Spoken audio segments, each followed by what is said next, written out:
Bonjour à tous et bienvenue dans Smart Patrimoine. Smart Patrimoine, l'émission qui vous accompagne dans la gestion de vos finances personnelles, mais l'émission qui décrypte également avec vous les enjeux et les actualités du secteur de la gestion de patrimoine. Une émission que vous pouvez retrouver tous les jours sur Bismart, sur bismart.fr, sur les réseaux sociaux de Bismart. Et bien sûr, vous pouvez nous écouter en podcast sur toutes les plateformes de podcast. Au sommaire de cette édition, nous commencerons tout d'abord avec les clés de l'IMO, le rendez-vous dédié à l'investissement ou à l'acquisition immobilière de Smart Patrimoine. Et en l'occurrence, dans un instant, nous tenterons de comprendre ensemble si le marché immobilier français retrouve des couleurs alors que les crédits immobiliers retrouvent, eux, un petit peu plus de volume que les mois précédents. Nous en parlerons dans un instant avec Stéphane Fritz, le président du réseau immobilier Guy Hockey. Nous enchaînerons ensuite avec Enjeu Patrimoine où nous reviendrons cette fois-ci sur la possibilité à présent d'investir via des ETF Bitcoin Spot, c'est-à-dire donc qui cotent en temps réel en lien avec le cours de Bitcoin. Nous nous demanderons quel changement cela peut apporter pour l'épargnant. Est-ce que cela ouvre à une nouvelle clientèle? Est-ce que cela change les stratégies d'investissement? Nous en parlerons avec Stéphanie Frat, directeur des investissements chez CoinHouse, mais aussi avec Maxime Lartigou, directeur associé de Novalia Patrimoine. Et puis enfin, dans la dernière partie de l'émission, dans l'œil du CGP, nous aurons le plaisir de retrouver Guillaume Serrault, président de Alikis Conseil, avec qui nous aborderons le sujet de l'utilisation du démembrement de propriétés en gestion de patrimoine. On se retrouve tout de suite sur le plateau de Smart Patrimoine.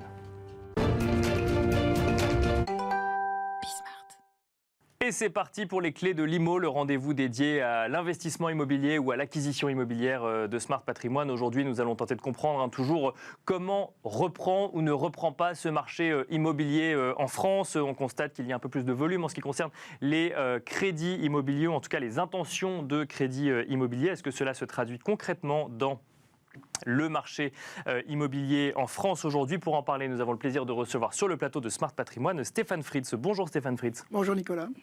Vous êtes président du réseau Guy Hockey, spécialisé en transactions immobilières. On a l'impression quand même qu'il y a un changement de dynamique quelque part sur le marché immobilier aujourd'hui, que l'année dernière le sujet c'était qu'il n'y avait pas suffisamment de crédit, donc que les acheteurs ne pouvaient pas tous financer effectivement une acquisition immobilière.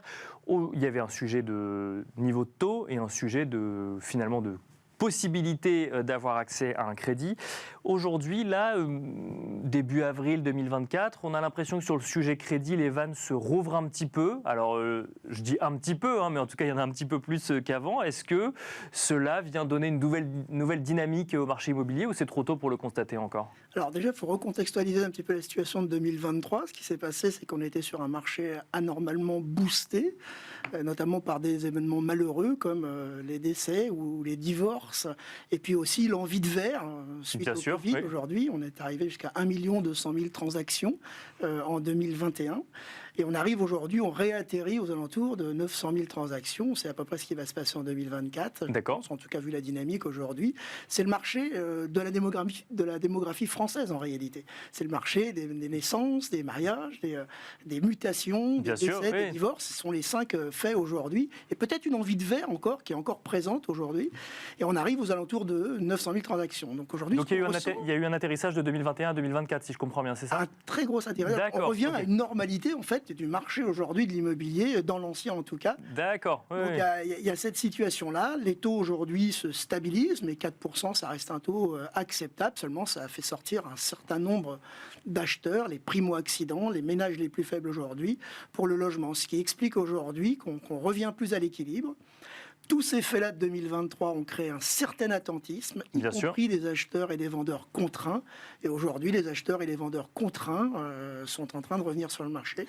Si je comprends ce que vous nous dites, c'est finalement il ne faut pas comparer 2023 à 2022 ou 2021 et se dire le marché immobilier n'allait pas bien. Il faut plutôt se dire 2021-2022 étaient des années un peu extraordinaires, particulièrement boostées en 2021. Et on revient tout simplement à la normale. Et on va revenir aussi dans un monde où les taux de crédit immobilier vont rester aux alentours de 4%, si je comprends bien. Voilà. Personne n'a de boule de cristal, mais en tout cas, on peut s'attendre à avoir plutôt ça comme horizon. Oui, c'est ce qu'on a aujourd'hui, 4%. C'est un taux acceptable déjà pour les banques qui deviennent enfin rentables sur cette partie de leur activité. Donc aujourd'hui, on arrive à un marché qui accompagne la démographie française, qui est aux alentours de 900-950 000 transactions dans l'ancien. Pourtant, 2023, année quand même compliquée, que ce soit en termes d'offres ou de demande sur le marché de l'immobilier. Est-ce que 2024 laisse entendre que le marché sera plus fluide en tout cas ? Il l'est déjà. Aujourd'hui, on sent déjà sur le terrain une reprise du marché. Les gens reviennent aujourd'hui, les acquéreurs reviennent visiter les agences, revisitent des biens. On a les banquiers qui libèrent un peu plus de crédit dans ce début d'année. Donc on a déjà un marché un tout petit peu plus dynamique. On ressent aujourd'hui les prémices, même timides, d'une reprise d'activité. Mais ce qu'il y a, c'est que la brutalité de 2023, avec l'augmentation des taux, l'inflation, c'est-à-dire que augmentation des énergies, des matières premières, qu'on fait augmenter le panier moyen. Aujourd'hui, des Français, acheter un caddie complet dans une grande surface, ça n'a pas le même prix qu'il y a 2 ou 3 ans. Donc ça aussi, c'est une vérité. Donc toute cette contraction-là était d'une très grande brutalité. Ça a créé un attentisme.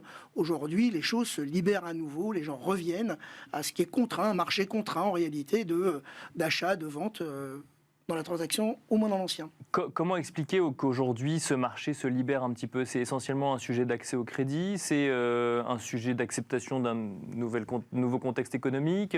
Quels sont les éléments explicatifs qu'on identifie aujourd'hui? En partie une acceptation de la situation. 4% aujourd'hui, ça n'est pas une... C'est violent de passer de 1% à 4% en l'espace de 6 à 8 mois. Ça, c'est une grande violence. Surtout quand il y a l'inflation à côté au quotidien. Exactement, dans le même temps. Donc ça, c'était... Et les conditions aujourd'hui d'octroi des crédits aussi, qui étaient extrêmement lourdes. Bien sûr. En tout cas, très restrictives. Donc tout ça participait à une grande inquiétude générale sur cette situation-là.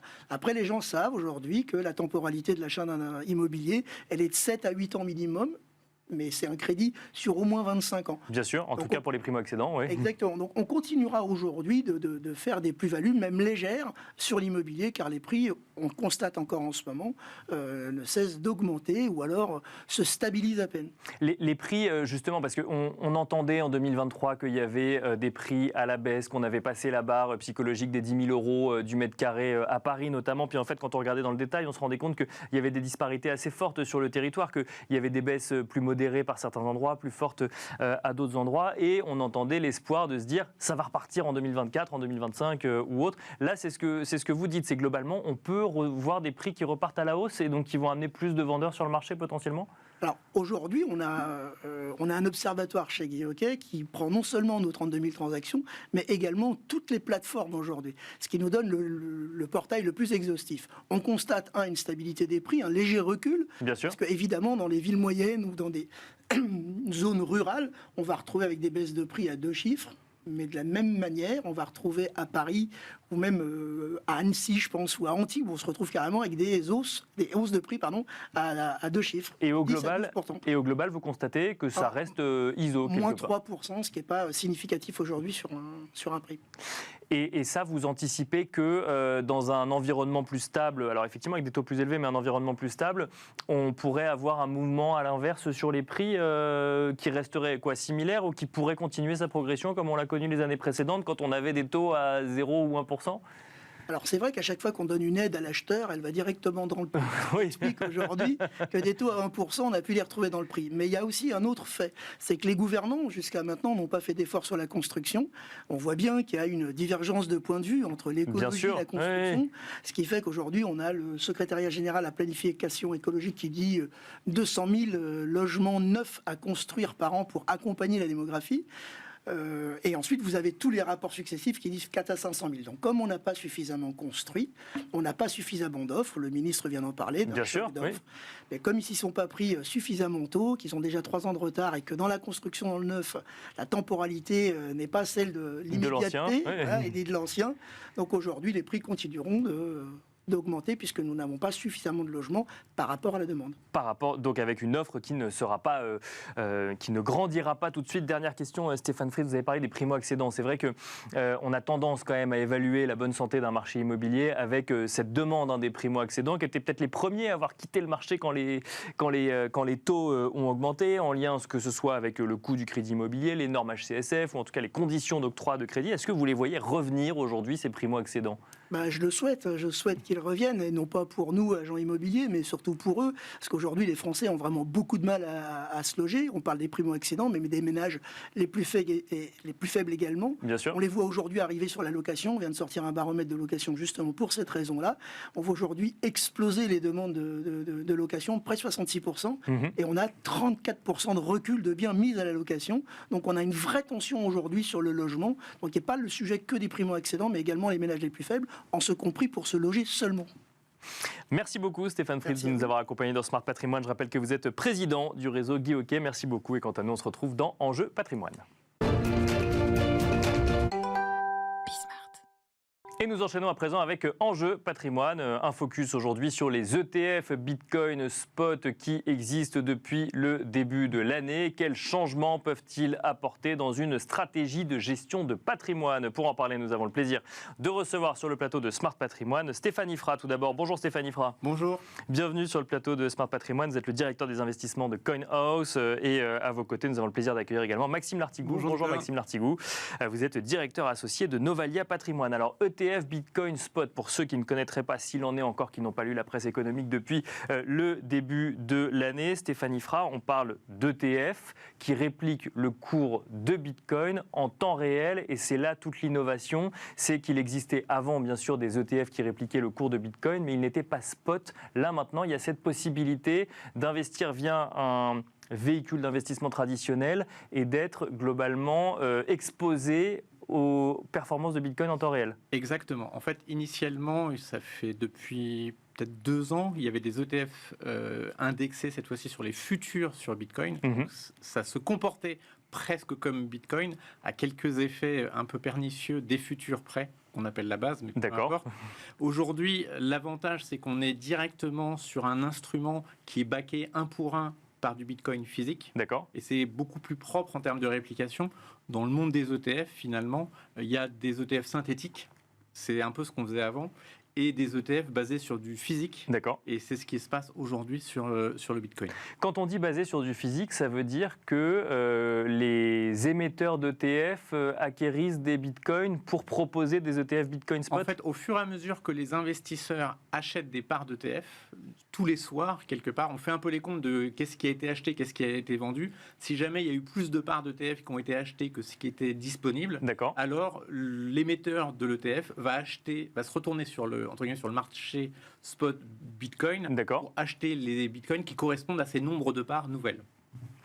Et alors, on a un certain nombre de grands noms de la finance traditionnelle et des ETF, Maxime Lartigou, qui ont proposé dès le début de l'année des ETF Bitcoin Spot. On ne les citera pas ici, mais il y en a au moins une dizaine qui se sont annoncés dès janvier. Mais alors, la question, avant de rentrer un peu plus dans le détail, c'est est-ce qu'en France, on peut investir un ETF Bitcoin Spot, Maxime Lartigou? Alors ça, c'est une vraie interrogation.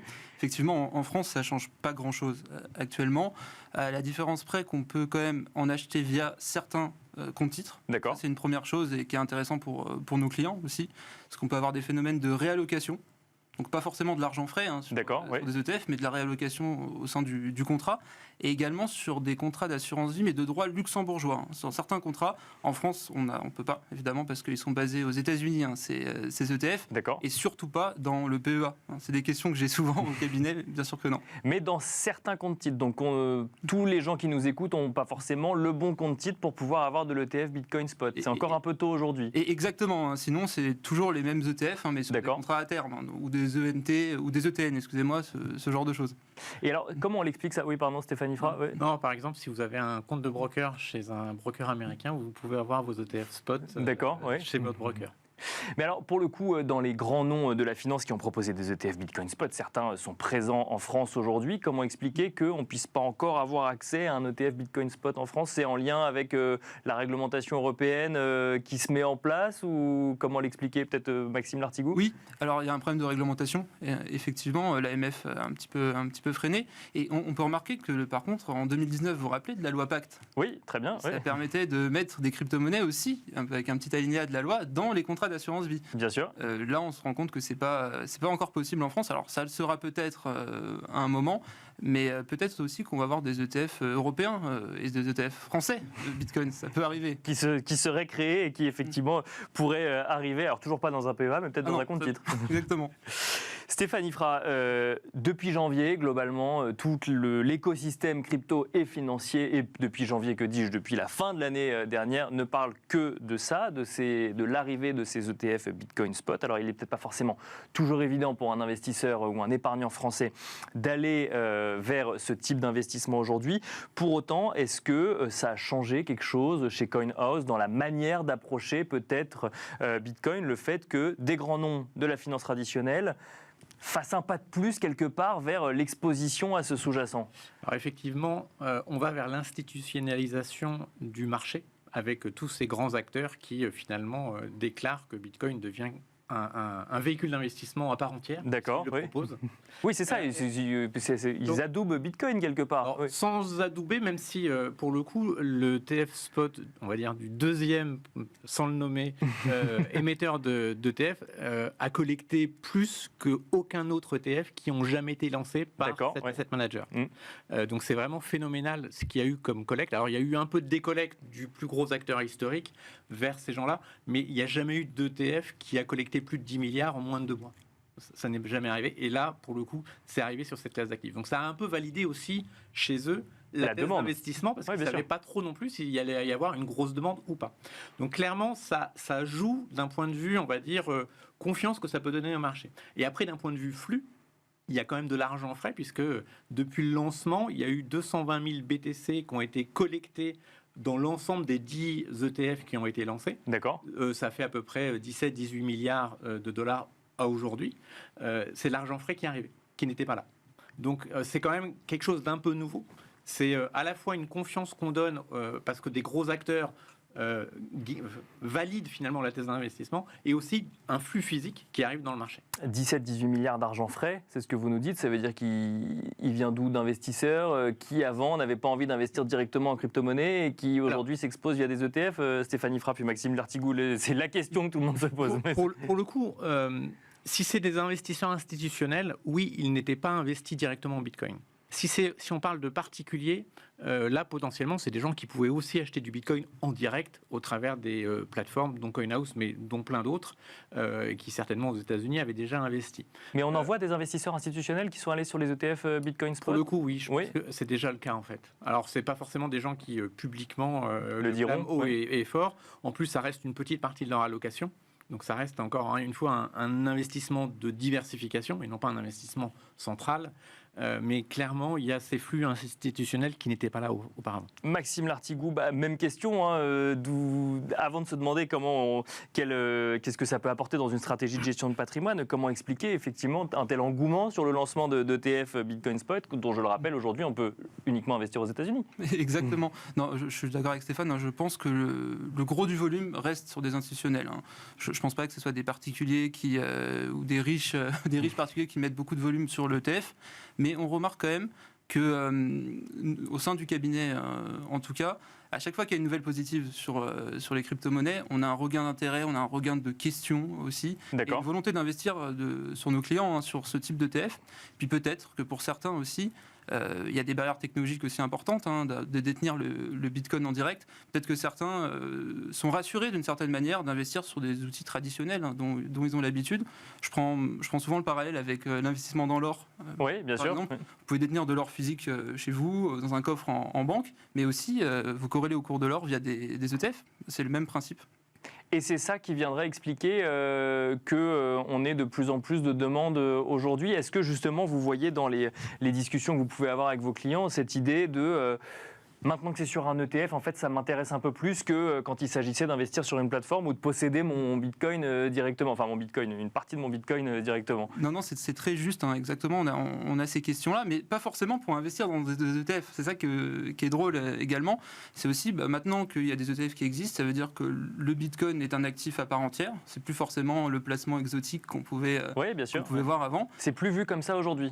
Plus, en tout cas pour la majorité de mes clients, c'est plus vu comme ça. Alors, il y a une disparité d'éducation, forcément aussi en termes d'âge. C'est pas forcément les mêmes typologies de clients, mais on en parle beaucoup en ce moment. On dit, voilà, maintenant qu'il y a des ETF, est-ce qu'on peut investir de d'autres manières, pas forcément sur des ETF, sur Coinhouse par exemple, ou sur d'autres systèmes d'achat de crypto-monnaies. D'accord, donc en fait ça veut dire que ça a permis d'amorcer la discussion, mais pour in fine, pas forcément investir sur un ETF.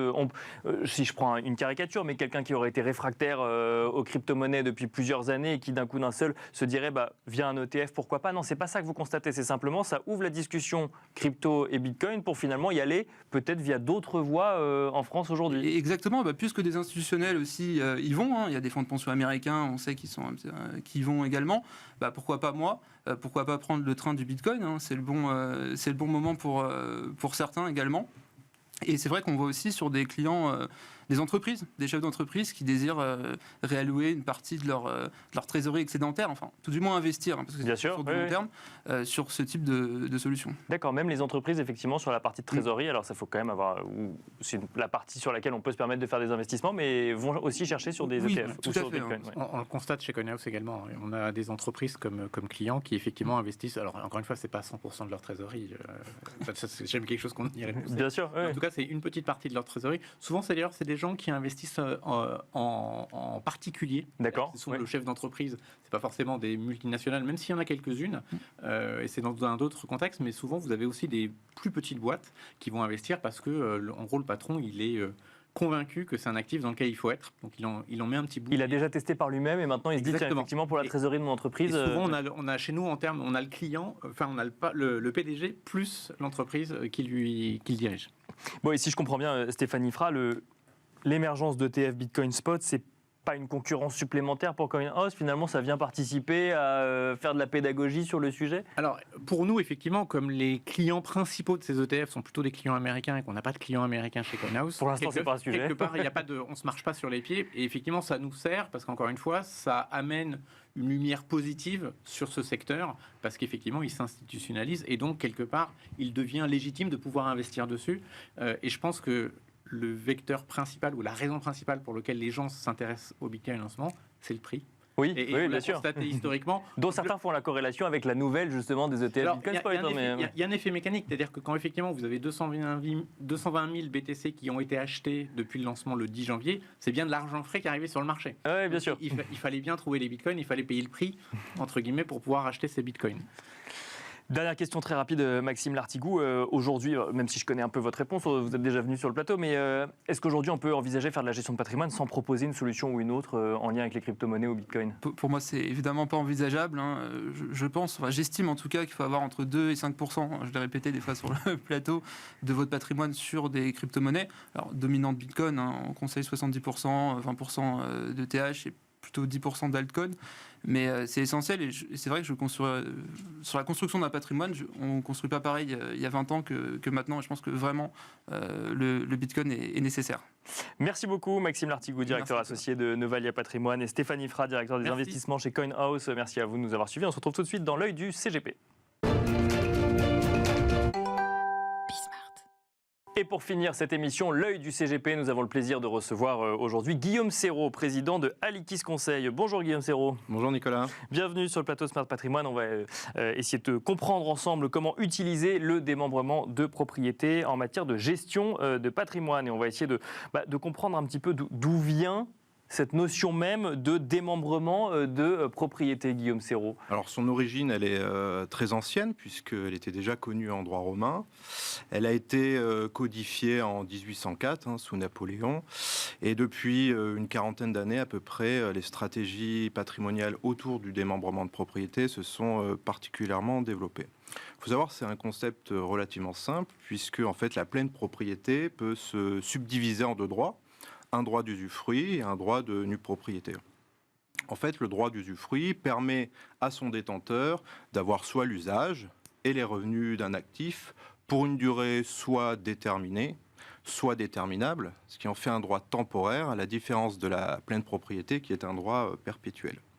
Le nu propriétaire, lui, si on le définit simplement, c'est celui qui a vocation à être plein propriétaire à l'issue de l'extinction de l'usufruit. Et du coup, comment se termine en fait le démembrement de propriété, donc par l'extinction de l'usufruit, soit par le décès de l'usufruitier quand on est sur un démembrement de propriété viager, soit par l'arrivée du terme lorsque c'est un démembrement de propriété à durée fixe. Ce démembrement, cette situation de démembrement, on y arrive comment? On le choisit? On nous l'impose? Ça se passe comment? Alors en fait, il y a deux cas de figure, si je puis dire. On dit souvent d'ailleurs que soit c'est une situation qui a été choisie, soit une situation qui a été subie. Pour peut-être un peu nuancer le propos, parce que parfois c'est choisi et subi, puisque quelqu'un va le choisir et d'autres va le subir. En fait, on peut prendre un exemple assez simple. Dans le cas d'une succession dans un cadre familial normal, parfois le conjoint survivant va pouvoir opter sur l'intégralité de la succession en usufruit. Ce qui fait que, effectivement, les autres héritiers, généralement les enfants, seront nus propriétaires. Donc là, on est vraiment dans quelque chose où quelqu'un a choisi, le conjoint survivant, et quelqu'un l'a subi, en l'occurrence les enfants.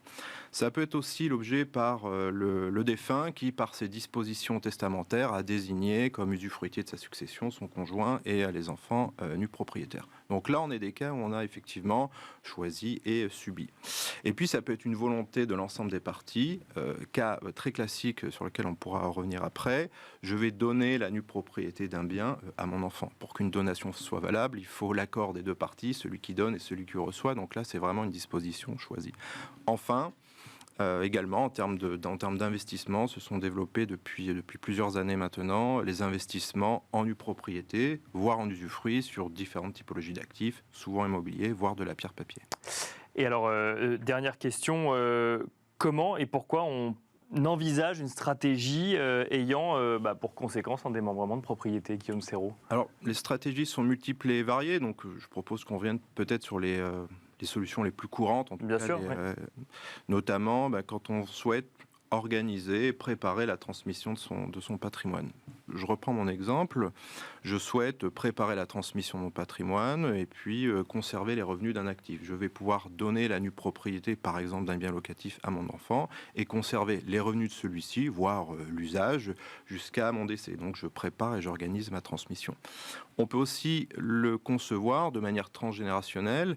On va non pas transmettre la nue propriété à son enfant, mais pourquoi pas à son petit-enfant, en conservant l'usufruit, tout en prévoyant également un usufruit successif pour mon enfant. Ce qui fait qu'on a une transmission au travers de 3 générations, grands-parents, parents, enfants. Enfin, on en parlait en introduction, les investissements en démembrement se sont développés, notamment en immobilier.